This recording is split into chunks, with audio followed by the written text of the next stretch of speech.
Well, everyone, welcome aboard Dragon. My name is Doug. Next to me is Bob. You probably know him. We're so glad to be with you this evening and welcome you on board Dragon. Got a couple things we want to talk about first before we kind of show you around. The first is kind of a tradition we've had over the years with spacecraft going way back to the Mercury era. And then a tradition that's been carried on ever since with all our space vehicles, including the Soyuz. We're given the honor to name this capsule. I know most of you at SpaceX especially know it as Capsule 206, but I think all of us thought that we could maybe do a little bit better than that. So without further ado, we would like to welcome you aboard Capsule Endeavour. We chose Endeavour for a few reasons. One, because of this incredible endeavor NASA, SpaceX, and the United States has been on since the end of the shuttle program back in 2011. The other reason we named it Endeavour is a little more personal to Bob and I.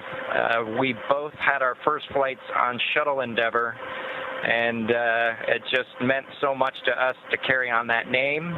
That's what we decided to go with. So we hope you enjoy that name, and once again, welcome on board. Well, good evening, everybody, and welcome aboard Endeavour, the SpaceX vehicle headed to the International Space Station. Today, we accomplished the first flight off the Florida coast in quite some time, and Doug and I were really proud to have an opportunity to be a part of that. We're doing it in a brand new spaceship, a spaceship that's a lot different than its namesake Endeavour, the space shuttle, in that it has touch display screens that allow us to accomplish most of the interfacing requirements that we have. We'll have if Doug pans over and points at the display in front of me, you can see the forward view that we had during the maneuvers that we most recently did. You can look out the window. It looks like the centerline camera doesn't have a lot of content on it now. We're kind of pointed into space so that the windows can see the Earth below us. But we've got the capability to interface with the vehicle, and it's kind of interesting. There's a command. This little button over here is actually what the commands are for our displays. One thing that does get lost is there is a extensive button panel down below as well. So over on this side, we can turn the displays on and off, as well as send some commands for some contingency situations. On the other side, we have the ability to deploy chutes and things like that on entry. So we do have some buttons, but the primary interface is these displays. So nice, new, modern cockpit that we've got for our compared to our namesake, the Space Shuttle Endeavour. I'm going to migrate a little bit away from our seats here, and Doug from his seat is going to continue to try to follow me so you can tell what can be seen from the seat that he sits in. So from his seat, when he is inside in the vehicle, strapped in, this is what his view actually looks like. You can see a window off to the one side. We each have a window that we can view out and see what's going on outside. That was exciting on ascent for us to be able to see the arm rotate away from the pad, and that's when we both, I think, knew that we were going to launch today. So that was super cool. I've got one on my side as well. The hatch that we came in is the hatch that's right behind me. It is a little bit of a tight quarters, but I'm going to try to demonstrate some of the capability that we have now that we're in zero gravity.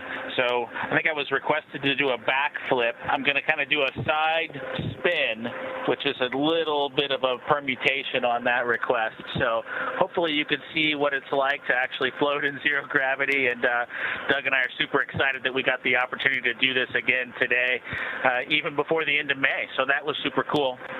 We did, it turns out, end up with one stowaway on board our vehicle when we launched today. It was not just Doug and I who accomplished the launch here. We do have an Apatosaurus aboard. We both have two boys who are super interested in dinosaurs.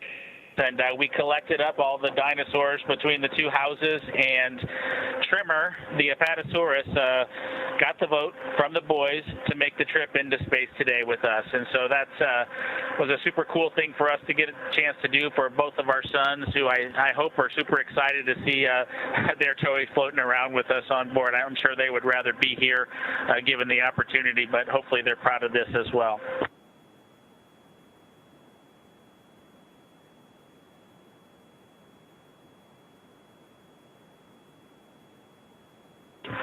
Okay, as we work our way towards one of the windows, unfortunately it's getting a little bit dark, but I don't know if Bob can pan over here. We just passed off of the coast of Newfoundland, and we're headed over to over the Atlantic right now.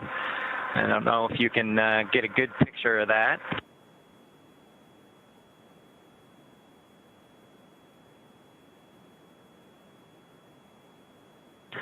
Anyway, hopefully you enjoy that view as we pass over the Atlantic, and I think with that we will work ourselves back into the seats and wrap things up for this evening.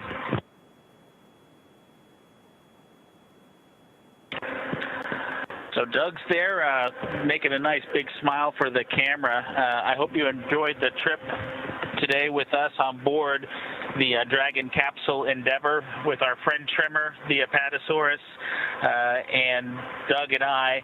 We just would like to thank SpaceX, we'd like to thank NASA, and we'd like to thank the American people for the opportunity today. And we're really proud of the entire team that was able to accomplish human spaceflight again from the Florida coast. Just a wonderful experience. Doug and I are just so proud to be a part of it, and just want to thank everybody who gave us this opportunity and worked so hard to make this happen today. So with that, I think it'll be good night from Capsule Endeavour. Good night to everyone at NASA, at SpaceX, and the United States, and congratulations to the teams that got us into orbit. And we're looking forward to seeing Chris Cassidy and his Russian colleagues on board the International Space Station tomorrow morning. Good night, Megan and Theo. And Karen and Jack.